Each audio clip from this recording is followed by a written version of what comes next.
Hi, I'm Ben, and you found Theology Over Easy. So we come at last to how we can go about studying the Bible in a way that honors its authority while guiding the church in its mission and ministry. We've learned that the Bible's authority is in the story it tells. It's like a play with 5 acts. I think those acts are creation, the fall, Israel, Jesus, and the church. We're living in Act 5, the church, an act that started on the first day of Pentecost, and it's recorded in the book of Acts in the New Testament in chapter 2. So as we study and interpret the Bible, we're not free to suddenly start telling a different story. But neither are we obligated to unthinkingly repeat scenes from the previous acts as if we were still living in that part of the story. So we must be both fiercely loyal to what's gone before and cheerfully open to what comes next. On the other hand, being cheerfully open to what comes next is kind of like musical improvisation. And if you're a musician, you know that improv is not a free-for-all. It's the art of fresh expression that comes from disciplined and careful listening to the themes, rhythms, and harmonies of a piece of music.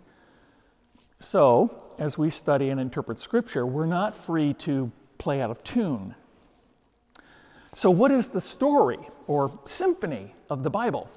Well, I think that quite simply, it's the story that is recited in the Nicene and Apostles' Creeds.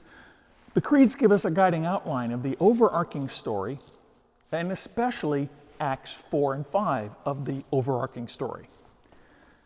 Now, there are 3 other principles to follow when studying the Bible. And if you've heard me talk about this before, you know what's coming. The first principle is a text out of context is a pretext. Each word needs to be understood in its own verse, each verse in its own chapter, each chapter in its own book, and each book understood in its own historical and cultural setting. But we also have to be aware of our own context and the ways in which it can predispose us to emphasize certain parts while ignoring other parts of the Bible. The second principle is a commitment to a liturgically grounded reading of Scripture. Reading the Bible is itself an act of worship, celebrating the story of the acts of God in history. This principle includes devotional Bible study, but with an asterisk. It's been a consistent experience of Christians to hear a specific word from God while reading the Bible. I've had this experience many times. It's an example of discovering God's specific word to me through a text. However, it would be a misuse of this kind of study to suggest that what a text means to me, or what I think God told me through a text, is therefore what it means for the rest of the church. The third and final principle is a commitment to appropriate biblical scholarship. Now, scholarship can be controversial, but there should be no doubt that the church universal needs to be challenged from time to time. And the most monumental challenges to our understandings of Scripture that I can think of came when scholars challenged the church's traditional teaching.